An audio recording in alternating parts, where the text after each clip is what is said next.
Video में Bihar police का practice set में दोस्तों 7 देखने वाले हैं। और इससे पहले का प्रैक्टिस सेट आप नहीं देखे हैं तो हमारा यूट्यूब चैनल पर प्लेलिस्ट बनाकर डाल दिया गया है, वहाँ से आप लोग देख सकते हैं। और या दोस्तों टोटल इसमें क्वेश्चन की संख्या 100 दिया गया है, तो इसमें दोस्तों शुरू से लेकर लास्ट तक वीडियो तक बने रहेगा, क्योंकि सभी क्वेश्चन एग्जाम की दृष्टि से बहुत ही महत्वपूर्ण है। क्वेश्चन नंबर पहला बोल रहा है कि असत्य कथन को चयन कीजिए। असत्य कथन दोस्तों मतलब गलत का चयन करना है। ऑप्शन ए बोलता है कि गृहस्थ जीवन व्यतीत करते हुए बौद्ध धर्म अपनाने वाले को उपासक कहा जाता है। याद ये सही है दोस्तों, जो गृहस्थ जीवन व्यतीत करता है और बौद्ध धर्म को अपनाने वाले को उपासक कहा जाता था। नेक्स्ट है कि बौद्ध धर्म को प्रचार के लिए जिन्होंने संन्यास ग्रहण किया उन्हें भिक्षुक कहा गया था। ये भी सही है दोस्तों, यानी कि उन्हें भिक्षुक कहा गया था, ये भी सही है।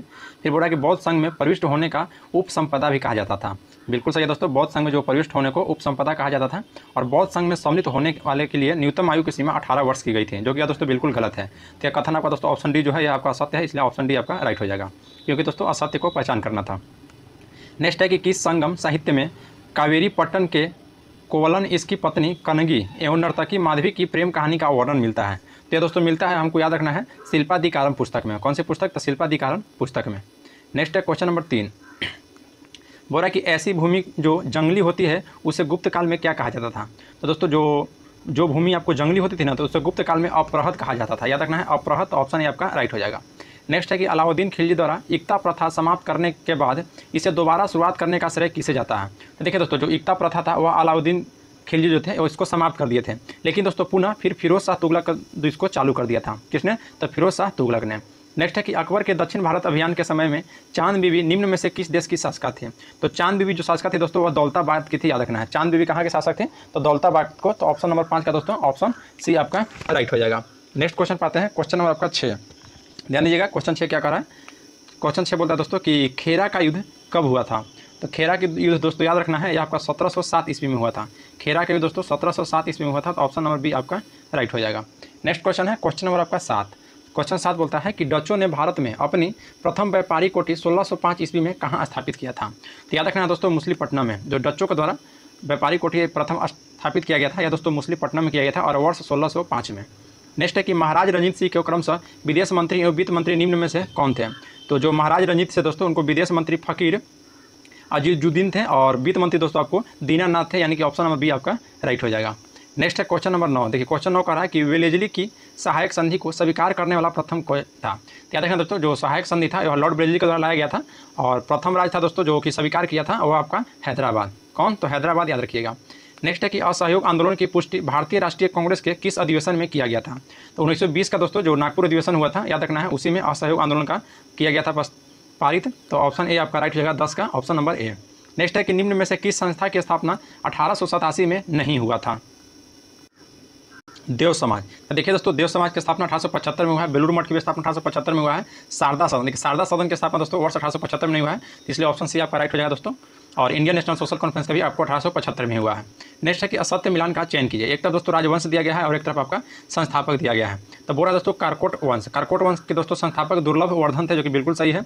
उत्पल वंश के दोस्तों अवंती बर्मन थे संस्थापक, ये भी सही है। लोहार वंश के संस्थापक दोस्तों आपका संग्राम राज थे, जो कि बिल्कुल सही है। गढ़वाल वंश का दोस्तों वासुदेव, जो कि ये आपका असत्य है, तो इसलिए आपका ऑप्शन डी दोस्तों राइट हो जाएगा, क्योंकि दोस्तों असत्य कथन का आपका चयन करना था। नेक्स्ट है कि राइट ऑफ मैन एवं कॉमन सेंस नामक पत्रिका किसने लिखा है। तो यह दोस्तों आपका टॉमस पेन के द्वारा दोस्तों राइट ऑफ मैन एवं कॉमन सेंस पुस्तक लिखा गया है, याद रखिएगा। नेक्स्ट है कि यदि समाज में क्रांति लानी हो तो क्रांति का नेतृत्व नवयुवकों के हाथ में दे दो, यह कथन किसका था। तो यह कथन जो था दोस्तों जोसेफ मेजनी को। किसका? तो जोसेफ मेजनी को, याद रखना है।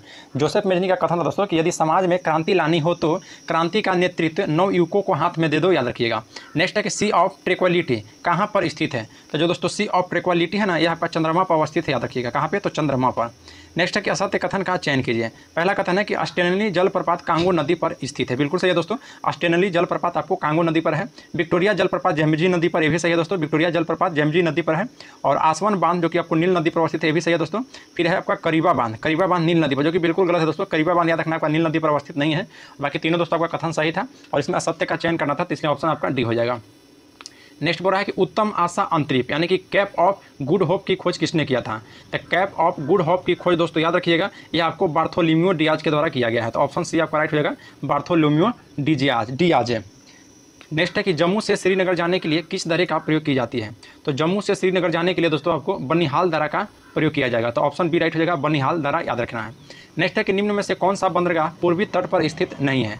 पूर्वी तट पर दोस्तों स्थित कौन सा बंदरगाह नहीं है। तो 19 का ऑप्शन सी हो जाएगा, नन्हावा सेवा। नन्हावा सेवा दोस्तों ये आपको पश्चिमी तट पर अवस्थित है, याद रखना है। प्रायद्वीप दोस्तों आपको उड़ीसा में है और जो कि पूर्वी तट में आ जाएगा। एनौर पूर्वी तट में, तुतकोरिन भी आपको पूर्वी तट में आ जाएगा। नेक्स्ट है क्वेश्चन नंबर 20, बोल रहा दोस्तों कि कुमुदवती, वर्धा, मागरी तथा हिंद निम्न में से किसकी सहायक नदी है। तो यह सभी तीनों दोस्तों याद रखना है, आपका तुंगभद्रा नदी की सहायक नदी है वर्धा, कुमुदवती, मगारी और हिंद। इसलिए आपका राइट आंसर हो जाएगा ऑप्शन नंबर ए। नेक्स्ट है कि निम्न में से कौन सा झील भारत में सबसे अधिक ऊंचाई पर स्थित है। तो भारत में सबसे अधिक ऊंचाई पर स्थित झील जो है दोस्तों यह चोलामू झील है, याद रखना है। कौन सा झील, तो चोलामू झील। नेक्स्ट है क्वेश्चन नंबर 22, बोलता है कि लेटेराइट मिट्टी के संबंध में कौन सा कथन असत्य है। पहला बोला दोस्तों कि इसमें आयरन एवं सिलिका की कमी होती है, जो कि दोस्तों बिल्कुल गलत बोल रहा है। लेटेराइट मिट्टी में आयरन और सिलिका की कमी होती है दोस्तों, जो कि बिल्कुल गलत है, इसलिए आपका यह कथन असत्य हो जाएगा। तो 22 का ऑप्शन नंबर ए हो जाएगा दोस्तों। और याद रखना है लेटेराइट जो मिट्टी होता है दोस्तों इसमें उर्वरता सबसे कम होती है। और दोस्तों लेटेराइट मिट्टी में केओलिन के कारण इसका रंग सफ़ेद होता है। और यह लेटेराइट जो मिट्टी है चाय, इलायची एवं काजू की खेती के लिए दोस्तों उपयुक्त होती है। नेक्स्ट है कि निम्न में से कौन सा लौह इस्पात कारखाना दूसरी पंचवर्षीय योजना के समय स्थापित नहीं हुआ था।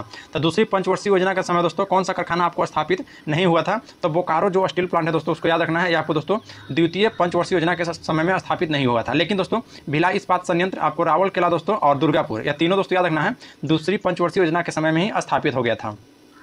नेक्स्ट है कि निम्न में से कौन सी परियोजना कर्नाटक राज्य में स्थित है। तो देखिए कर्नाटक राज्य में कह रहा है दोस्तों, तो जो ऑप्शन सी दिया गया है पूर्णा परियोजना, याद रखना है, यह आपका कर्नाटक राज्य में है। पूर्णा परियोजना कर्नाटक में पूर्णा परियोजना नहीं है दोस्तों, बाकी पोचमपाद आपका कर्नाटक में है, मालप्रभा कर्नाटक में है और भद्रा परियोजना ये तीनों दोस्तों आपका कर्नाटक में है। नेक्स्ट है क्वेश्चन नंबर 25, बोला कि वासी जनजाति किस राज्य या केंद्र शासित प्रदेश में पाए जाते हैं। तो वासी जो जनजाति होता है दोस्तों वो आपको लक्षद्वीप में पाया जाता है, याद रखना है, वासी जनजाति लक्षद्वीप में। नेक्स्ट है कि किसका मिलान गलत है। पहला है तो कह रहा है दोस्तों कि अन्य आकस्मिकताओं में राष्ट्रपति के कृत्यों का निर्वहन यह अनुच्छेद 70 में किया गया है, बिल्कुल सही दोस्तों, अनुच्छेद 70 में किया गया है। फिर है कि राष्ट्रपति का क्षमादान की शक्ति अनुच्छेद 72 में किया गया है, ये भी सही है, याद रखना है। जो राष्ट्रपति का क्षमादान की शक्ति होता है दोस्तों वो अनुच्छेद 72 में किया गया है। और राष्ट्रपति की जो क्षमादान शक्ति होता है दोस्तों याद रखना है, यह मृत्युदंड को भी आपको माफ कर सकता है। नेक्स्ट है कि राष्ट्रपति का अध्यादेश जारी करने का शक्ति अनुच्छेद 143 में, ये भी सही है दोस्तों। नेक्स्ट है कि राष्ट्रपति उच्चतम न्यायालय से परामर्श अनुच्छेद 141, जो कि बिल्कुल गलत है दोस्तों, अनुच्छेद 143 में है, तो यह आपका गलत हो जाएगा। तो इसलिए ऑप्शन नंबर डी हो जाएगा दोस्तों, यह आपका मिलान गलत है। नेक्स्ट है दोस्तों सूची 1 को सूची 2 के साथ करना है। देखिए एक तरफ दोस्तों ब्रह्म समाज से जो जितना भी संबंधित संस्थाएं हैं उसको दिया गया है और एक तरफ दोस्तों संस्थापक आपका नाम दिया गया है। तो देखिए आपका दोस्तों ब्रह्म समाज जो कि 1828 ईस्वी में राजा राम मोहन राय के द्वारा किया गया था, तो आपका दोस्तों ए हो जाएगा। फिर आदि ब्रह्म समाज जो कि 1866 ईस्वी में दोस्तों ब्रह्म समाज ही दो भागों में टूट गया था, एक आदि ब्रह्म समाज और एक दोस्तों भारतीय ब्रह्म समाज, तो दोनों 1866 में टूटा था दोस्तों ब्रह्म समाज। तो आपको आदि ब्रह्म समाज के नेतृत्व कर रहे थे देवेंद्र नाथ टैगोर और भारतीय ब्रह्म समाज को केशव चंद्र सेन, यानी कि दोस्तों सही से मिलान दोनों सही है। फिर साधारण ब्रह्म समाज की स्थापना दोस्तों 1878 ईस्वी में किया गया था, जो कि आनंद मोहन बोस के द्वारा। दोस्तों जो भारतीय ब्रह्म समाज था वह टूट के दोस्तों साधारण ब्रह्म समाज बन गया था। तो इसका 1, 2, 3, 4 ऑप्शन नंबर आपका सही हो जाएगा, याद रखना है। ऑप्शन नंबर 1, 2, 3, 4 क्योंकि दोस्तों सभी आपका सूचीबद्ध सही है, तो 27 का ऑप्शन नंबर ए राइट हो जाएगा। नेक्स्ट है क्वेश्चन नंबर 28, कैबिनेट मिशन योजना के अनुसार जुलाई 1946 ईस्वी में संविधान सभा चुनाव में मुस्लिम लीग ने कितनी सीटें जीती थी। देखिए दोस्तों जो कैबिनेट मिशन योजना के अनुसार जुलाई में 1946 में जो संविधान सभा में चुनाव हुआ था दोस्तों, तो जो मुस्लिम लीग था वह दोस्तों टोटल 73 सीट जीता था। टोटल कितना था, 73 सीट, याद रखिएगा। नेक्स्ट है कि मिलान कीजिए, तब अनुसूची दिया गया है, तो दोस्तों संविधान संशोधन दिया गया है। तो 9वीं अनुसूची या दोस्तों प्रथम संविधान संशोधन 1951 के तहत इसको लाया गया था, 9वीं अनुसूची को याद रखना है। 10वीं अनुसूची की बात किया दोस्तों, तो 10वीं अनुसूची 52वां संविधान संशोधन 1985 के तहत लाया गया है। 11वीं अनुसूची दोस्तों 73वां संविधान संशोधन 1993 के तहत लाया गया और 12वीं जो अनुसूची है यह दोस्तों 74वां संविधान संशोधन आपका 1993 के तहत लाया गया था। और 11वीं और 12वीं जो आपका अनुसूची है दोस्तों ये आपको 1993 में लाया गया, 73वां और 74वां के तहत याद रखना है। तो इसका आपका राइट आंसर होगा दोस्तों, यानी कि 2, 1, 3, 4। तो 2, 1, 3, 4 देखिए ऑप्शन डी में दिया गया है, तो ऑप्शन डी आपका राइट होगा 2, 1, 3, 4, यानी कि दोस्तों 29 का ऑप्शन नंबर डी हो जाएगा। नेक्स्ट है क्वेश्चन नंबर 30, बोलता है कि उपराष्ट्रपति के निर्वाचक मंडल में कौन शामिल नहीं है। तो उपराष्ट्रपति के निर्वाचक मंडल में दोस्तों याद रखना है लोकसभा के सभी सदस्य शामिल नहीं हैं, सॉरी लोकसभा के सभी सदस्य दोस्तों शामिल है, यहाँ पर नहीं आपसे कह रहा है। फिर राज्यसभा के निर्वाचित एवं मनोनीत सदस्य ये भी शामिल हैं, लेकिन दोस्तों विधान परिषद के जो मनोनीत सदस्य शामिल नहीं है और आपका दोस्तों विधानसभा के सभी सदस्य भी आपको शामिल नहीं होता। तो इसलिए ऑप्शन 3 और 4 आपका राइट हो जाएगा। क्वेश्चन नंबर 31 कह रहा है कि किस राज्य या केंद्र शासित प्रदेश में राज्यसभा में प्रतिनिधित्व नहीं है। तो राइट आंसर हो जाएगा 31 का दोस्तों option number A Andaman Nicobar में, याद रखना है। अंडमान निकोबार में दोस्तों राज्यसभा का प्रतिनिधित्व यहाँ पर नहीं है। नेक्स्ट है कि उच्च न्यायालय के न्यायाधीशों की नियुक्ति के लिए राष्ट्रपति किससे परामर्श कर सकता है। तो उच्च न्यायालय के दोस्तों न्यायाधीशों को जो नियुक्ति के लिए आपको याद रखना है जो सर्वोच्च न्यायालय के मुख्य न्यायाधीश है दोस्तों, उनसे परामर्श ले सकते हैं। तो ऑप्शन नंबर ए आपका राइट हो जाएगा 32 का ऑप्शन नंबर ए। नेक्स्ट है कि भारत सरकार का सर्वप्रथम विधि अधिकारी कौन होता है। तो केंद्र सरकार के पूछा दोस्तों तो आपका हो जाएगा महान्यायवादी, और आपका राज्य सरकार के पूछता तो आपको हो जाता है दोस्तों महाधिवक्ता, याद रखना है। राज्य सरकार का महाधिवक्ता और भारत सरकार का महान्यायवादी होता है। तो 33 का ऑप्शन ए हो जाएगा। नेक्स्ट बात है क्वेश्चन नंबर आपका 34, बोल रहा है कि नीति आयोग के संदर्भ में कौन सा कथन असत्य है। पहला कथन है कि नीति आयोग की स्थापना 2015 में मंत्रिमंडल के प्रस्ताव के तहत की गई थी, बिल्कुल सही है दोस्तों। और यह सरकार के लिए दोस्तों थिंक टैंक के रूप में कार्य करती है, थिंक टैंक के रूप में कार्य करती है, ये भी सही है। और नीति आयोग की अध्यक्षता प्रधानमंत्री करता है, ये भी सही है दोस्तों। बोल रहा है कि नीति आयोग के प्रथम उपाध्यक्ष गुलजारी लाल नंदा थे, जो कि बिल्कुल गलत है। नीति आयोग के प्रथम उपाध्यक्ष दोस्तों गुलजारी लाल नंदा नहीं थे, इसलिए ऑप्शन डी आपका हो जाएगा। नेक्स्ट है कि निम्न में से कौन सा संशोधन अधिनियम मिनी संविधान यानी कि दोस्तों लघु संविधान माना जाता है। तो देखिए 42वां संविधान संशोधन अधिनियम जो 1976 है दोस्तों, इससे लघु संविधान या मिनी संविधान के नाम से जाना जाता है। तो 35 का ऑप्शन नंबर सी आपका राइट हो जाएगा। नेक्स्ट क्वेश्चन है क्वेश्चन नंबर 36। क्वेश्चन 36 कह रहा है कि भारत में पंचायती राज व्यवस्था को शिल्पी किसे कहा जाता है। तो भारत में दोस्तों पंचायती राज व्यवस्था का जो शिल्पी कहा जाता है वह BR मेहता को, याद रखना है BR मेहता को। नेक्स्ट है कि प्राकृतिक कृषि का अन्वेषक है। तो प्राकृतिक कृषि का अन्वेषक दोस्तों मसिनोबु फुकुओका है, याद रखना है। ऑप्शन नंबर ए आपका राइट है दोस्तों मसिनोबु फुकुओका, 37 का ऑप्शन नंबर ए। नेक्स्ट है दोस्तों कि कार्टागेना प्रोटोकॉल का संबंध किससे है। तो कार्टागेना प्रोटोकॉल का संबंध जैव सुरक्षा समझौते से है, याद रखना है, जैव सुरक्षा समझौता से। नेक्स्ट है कि सतत विकास के लिए आवश्यक है। तो सतत विकास के लिए आपको आवश्यक क्या है। तो जैविक विविधता का संरक्षण सही है, प्रदूषण का निरोध एवं नियंत्रण ये भी सही है, और निर्धनता की घटाना ये भी सही है दोस्तों। तो ऑप्शन डी हो जाएगा उपयुक्त सभी। नेक्स्ट है दोस्तों कि सूची 1 को सूची 2 के साथ सम्मिलित कीजिए और नीचे दिए गए कोड का प्रयोग करके सही उत्तर का चयन कीजिए। देखिए दोस्तों एक तरफ इकाई दिया गया है, एक तरफ दोस्तों उसका नापन जो है उस इकाई से हम क्या मापते हैं। तो वाट, तो वाट का हो जाएगा दोस्तों आपका शक्ति, या ध्यान रखना है वाट का क्या हो जाएगा आपका, तो शक्ति हो जाएगा। फिर नॉट, नॉट जो है दोस्तों यह आपको समुद्री जहाज की गति दोस्तों हम लोग किस में मापते हैं, नॉट में। तो आपका हो जाएगा यानी कि 3 है, 2 में हो जाएगा दोस्तों आपका 3 यानी कि समुद्री जहाज की गति। और नॉटिकल मील जो है दोस्तों आपका नौ संचालन से संबंधित है, और कैलोरी आपका उष्मा हो जाएगा। तो यानी याद रखना है कैलोरी किसकी इकाई है, तो उष्मा की इकाई है दोस्तों। और नॉटिकल मील किसकी है, तो नॉटिकल मील दोस्तों आपको नौ संचालन की इकाई है। और नॉट हो जाएगा दोस्तों समुद्री जहाज की गति, तो हो जाएगा आपका 4 2 4 है, एक मिनट दोस्तों 4 3 2 1, 4 3 2 1, ऑप्शन सी हो जाएगा 4 3 2 1। चलिए नेक्स्ट है दोस्तों क्वेश्चन नंबर 41। ठीक है 41 कह रहा है कि हरे और लाल रंगों को मिलाकर निम्नलिखित में से कौन सा रंग प्राप्त किया जा सकता है। हरे और लाल कह रहा है दोस्तों, यानी कि RGB दोस्तों जिसका ट्रिक जो है, तो हरे और लाल यानी कि ग्रीन और रेड है। तो ग्रीन और रेड से जो मिलाकर रंग बनेगा दोस्तों वो आपका पीला बन जाएगा। तो ऑप्शन डी आपका राइट हो जाएगा पीला। नेक्स्ट है कि अवतल लेंस हमेशा किस प्रकार का प्रतिबिंब बनाता है। तो जो अवतल लेंस है दोस्तों वह हमेशा आभासी प्रतिबिंब बनाता है, याद रखना है, हमेशा आभासी प्रतिबिंब। क्वेश्चन नंबर 43 कह रहा है कि दो स्थिर आवेशों के बीच लगने वाला बल उनकी मात्राओं के गुणनफल के व्युत्क्रमानुपाती तथा उनके बीच की दूरी वर्ग के व्युत्क्रमानुपाती होता है। यह दोस्तों नियम किसका है, तो यह दोस्तों नियम आपका कूलॉम का नियम है, याद रखिएगा।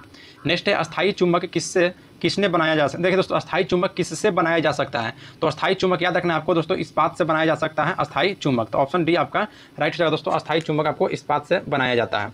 नेक्स्ट है क्वेश्चन 45 कि परमाणु बम का सिद्धांत आधारित है। तो परमाणु जो बम है दोस्तों किस पर कार्य करती है, तो नाभिकीय विखंडन के द्वारा, याद रखना है, परमाणु बम नाभिकीय विखंडन के द्वारा कार्य करती है। और हाइड्रोजन दोस्तों नाभिकीय संलयन। नेक्स्ट है कि मिनी माता रोग निम्नलिखित में से किसके सेवन से होता है दोस्तों। तो मिनी माता जो रोग होता है दोस्तों ये आपका मरकरी यानी कि पारा के सेवन से होता है। तो ऑप्शन बी आपका राइट हो जाएगा दोस्तों, ऑप्शन नंबर बी। नेक्स्ट है कि WW यानी कि वर्ल्ड वाइड वेब के आविष्कारक किसे माना जाता है। दोस्तों आपको यहाँ पर याद रखना है WW का पूरा नाम होता है वर्ल्ड वाइड वेब, और इसके आविष्कारक जो है दोस्तों याद रखिएगा आपको, ऑप्शन सी हो जाएगा टिन बर्नर्स ली थे। तो ऑप्शन सी है टिन बर्नर्स ली। नेक्स्ट है कि 2 या 2 से अधिक तत्वों की मात्रा के विचार से एक निश्चित अनुपात में संयोग करने से बना पदार्थ क्या कहलाता है। तो याद रखना दोस्तों यौगिक कहलाता है, 2 या 2 कहेगा तो यौगिक हो जाएगा। नेक्स्ट है कि यूरेनियम 92-238 में न्यूट्रॉनों की संख्या क्या होगी। तो यूरेनियम 92-238 में दोस्तों जो न्यूट्रॉनों की संख्या आपसे पूछ रहा है, तो न्यूट्रॉनों की संख्या दोस्तों 146 हो जाएगी। दोनों को अंतर निकाल दीजिएगा दोस्तों, तो आपका 146 आएगा, यही आपको न्यूट्रॉन की संख्या हो जाती है। नेक्स्ट है कि निम्न में से किसके उत्सर्जन से समभारी का निर्माण होता है। तो याद रखना है दोस्तों आपको जो बीटा किरण होता है, बीटा किरण के उत्सर्जन से समभारी यानी कि आइसोभार का निर्माण होता है, आइसोभार का। नेक्स्ट है मीथेन अणु में है। तो मीथेन अणु में दोस्तों याद रखना है एकल संयोजक बंधन होता है, मीथेन अणु में एकल संयोजक बंधक। नेक्स्ट है कि तत्व के भौतिक और रासायनिक गुण उनकी परमाणु संख्या के आवर्त फलन होते हैं। यह नियम दोस्तों किसने प्रतिपादित किया था। तो यह नियम आपको मोस्ले साहब ने प्रतिपादित किए थे, याद रखिएगा। नेक्स्ट है दोस्तों कि पुष्पी पादपों को किस में रखा जाता है। तो जो पुष्पी पादप है दोस्तों उसको याद रखना आपको फेनरो गेम्स किस में रखा जाता है दोस्तों, तो फेनरो गेम्स में। तो ऑप्शन नंबर बी आपका राइट हो जाएगा। नेक्स्ट है कि जड़ें विकसित होते हैं, तो जो जड़ें विकसित होते हैं दोस्तों वह किस में होते हैं, तो मूलांकुर से होते हैं। जड़ें विकसित यानी कि रूट हो जाएगा दोस्तों, मूलांकुर से होते हैं। नेक्स्ट है कि 5 जगत वर्गीकरण किसने दिया था, तो देखिए 5 जगत वर्गीकरण दोस्तों व्हिटकर साहब ने दिए थे, जो कि ऑप्शन नंबर ए आपका राइट हो जाएगा। 5 जगत का वर्गीकरण व्हिटकर साहब दिए थे दोस्तों। और जो हेकले थे दोस्तों यह 3 जगत का वर्गीकरण किए हैं। और कैरोलस लिनियस जो है दोस्तों ये आपको 2 जगत का वर्गीकरण किए हैं, याद रखना है तीनों शब्द। हेकले 3 जगत का वर्गीकरण, लिनियस दोस्तों जो द्विज जगत का वर्गीकरण, और व्हिटकर साहब जो थे दोस्तों RH व्हिक्टर, या 5 जगत का वर्गीकरण किए हैं। नेक्स्ट है कि कोशिका के भीतर श्वसन का केंद्र होता है, तो माइटोकॉन्ड्रिया में। कोशिका के भीतर दोस्तों जो श्वसन का केंद्र होता है वो आपको माइटोकॉन्ड्रिया में होता है। क्वेश्चन नंबर 57 बोलता है कि अग्नि निर्जा रोग किससे संबंधित है, तो अग्नि निर्जा जो रोग है दोस्तों ये आपको सेब में देखने के लिए मिलेगा, तो ऑप्शन ए आपका राइट हो जाएगा। नेक्स्ट है दोस्तों कि पार्श्व विभाज्योतक उत्तरदायी होता है, तो जो पार्श्व विभाज्योतक होता है दोस्तों वह मोटाई के वृद्धि के लिए, तो 58 का राइट आंसर दोस्तों ऑप्शन नंबर बी, मोटाई की वृद्धि के लिए पार्श्व विभाज्योतक यानी कि दोस्तों लेटरल मेरिस्टेमेटिक। अगर लंबाई के लिए आपको कहता दोस्तों तो लंबाई का हो जाता है शीर्ष विभाज्योतक यानी कि दोस्तों एपिकल मेरिस्टेमेटिक, तो ऑप्शन इसका बी आपका राइट हो जाएगा।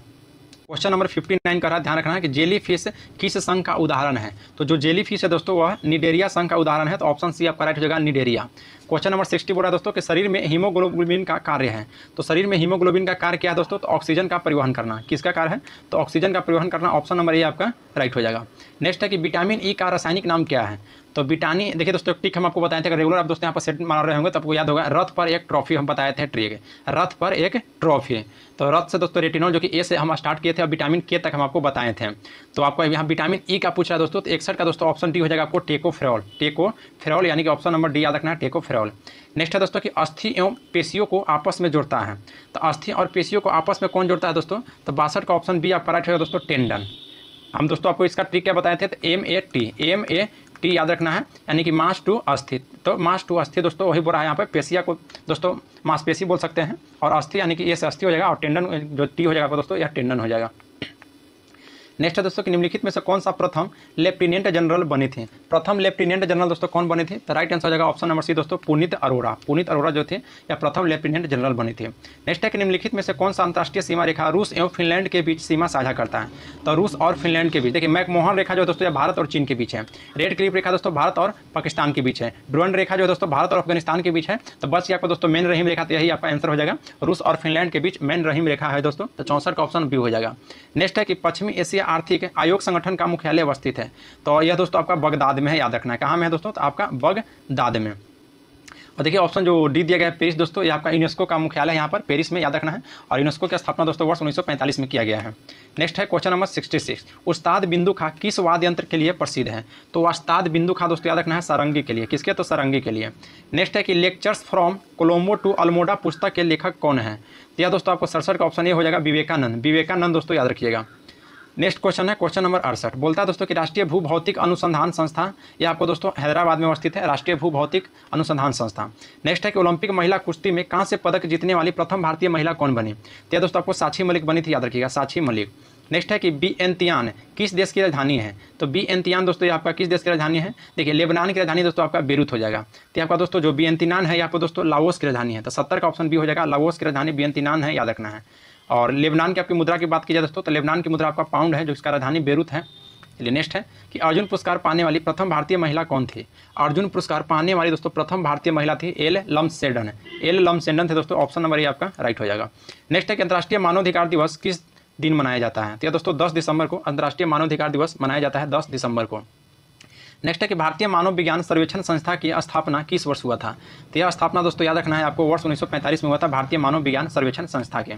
नेक्स्ट है कि स्टैचू ऑफ लिबर्टी किस देश की राष्ट्रीय स्मारक है, तो स्टैचू ऑफ लिबर्टी दोस्तों यहाँ पर न्यूयॉर्क की है, ऑप्शन आपका सी राइट हो जाएगा, न्यूयॉर्क।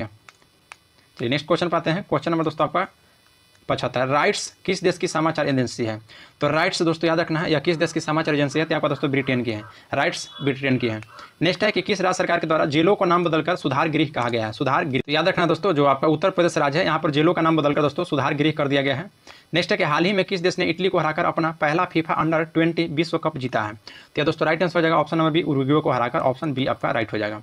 नेक्स्ट है कि हाल ही में भारत की कौन सा हवाई अड्डा निःशुल्क रीडिंग लाउंज प्रदान करने वाला भारत का पहला हवाई अड्डा बन गया है, तो ये आपका दोस्तों लाल बहादुर शास्त्री हवाई अड्डा, लाल बहादुर शास्त्री हवाई अड्डा।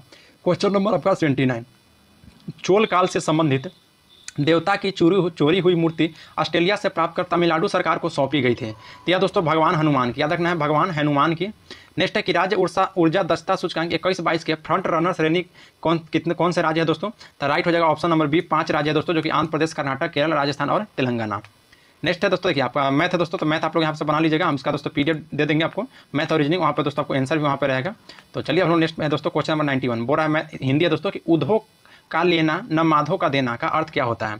तो उधो का लेना और न माधो का देना का अर्थ दोस्तों आपको याद रखना है, यह आने काम से काम, मतलब दोस्तों अपने काम से काम हो जाएगा। नेक्स्ट है कि समास के पदों को अलग करने को क्या कहा जाता है? तो समास के जो पद है दोस्तों उसको अलग करने को विग्रह कहा जाता है, विग्रह।